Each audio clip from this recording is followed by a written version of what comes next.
Halo, jumpa lagi di channel 0 per 0 dengan Pak Git.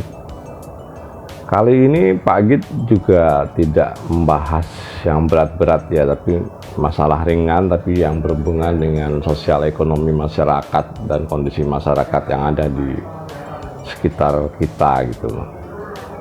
Kali ini adalah bahasanya tentang razia rumah makan nasi Padang yang harganya 10.000 di sekitar daerah Kabupaten Cirebon. Dalam hal ini satu sudut pandang menyatakan bahwa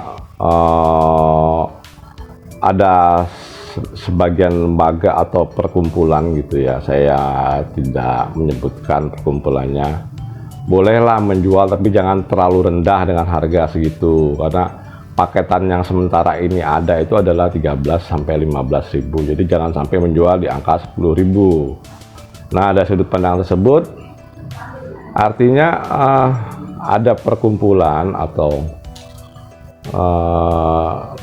lembaga, bukan lembaga ya, bukan perkumpulan yang menginginkan ada satu standar harga yang tidak membuat harga nasi Padang tersebut menjadi turun.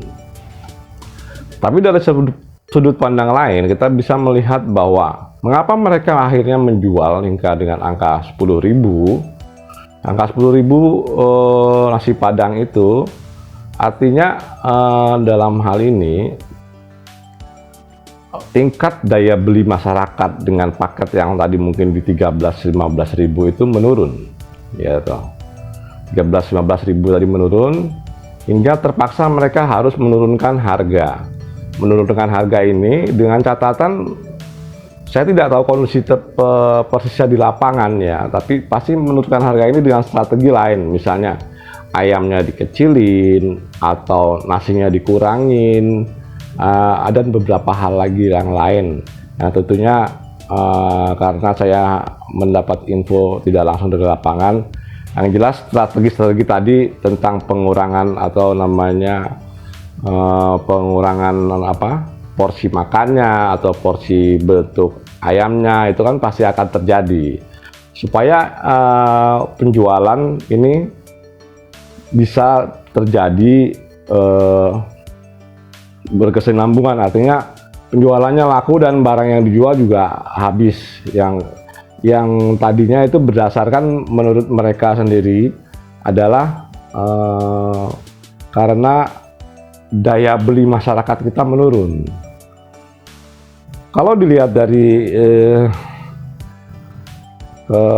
sosial ekonomi secara global, apapun yang terjadi pada saat ini memang kondisinya mengerikan gitu ya. Mengerikan artinya daya beli masyarakat di mana-mana juga sudah turun gitu loh.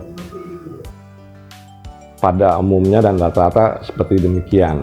Yang saya sayangkan dalam hal ini, mengapa harus ada razia pemberedelan harga di label rumah makan Padang yang 10.000 itu label-label tersebut dibredeli, dilepasin gitu, dicopotin, dan mereka diharap tidak menurunkan harga serendah itu. Itu di daerah Kabupaten Cirebon. Saya akan membandingkan ini dengan kondisi di daerah saya atau di Yogyakarta gitu ya. Di Yogyakarta nasi Padang 10.000 itu hal yang biasa dan lumrah terjadi.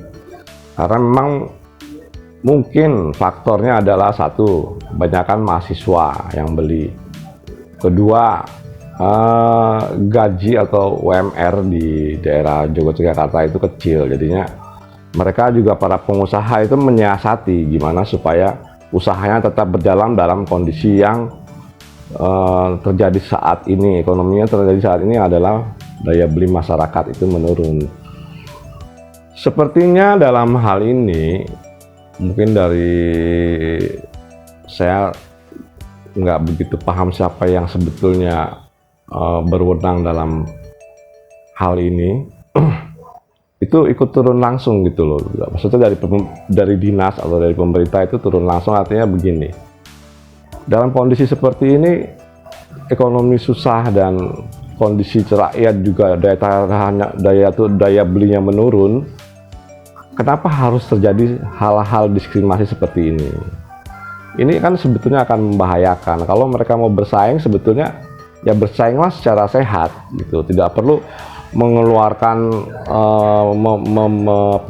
mengeluarkan para preman atau membayar orang yang mereka inginkan untuk memberedeli harga-harga tersebut.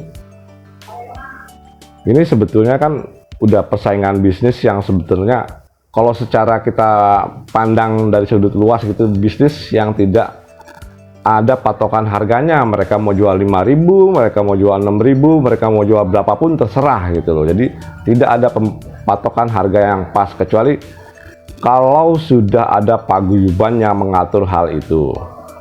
Tapi kan pada saatnya orang juga butuh makan, butuh duit, dan butuh putaran ekonomi. Untuk mengakali hal tersebut, sebaiknya saya sih menghimbau kepada pihak pemerintah, dalam hal ini ya pemerintah lokal di tingkat kabupaten tersebut, supaya hal ini tidak terjadi. Yang sifatnya sebetulnya menurut saya ini adalah gejala-gejala premanisme dalam hal bisnis, atau kalau di Italia atau di mana tuh dalam kata-kata, dalam istilahnya mafia lah, mafioso gitu ya. Oke teman-teman, jadi sementara kita akan mengambil kesimpulan. Yang pertama, dalam hal melakukan bisnis itu memang diperlukan strategi yang pertama.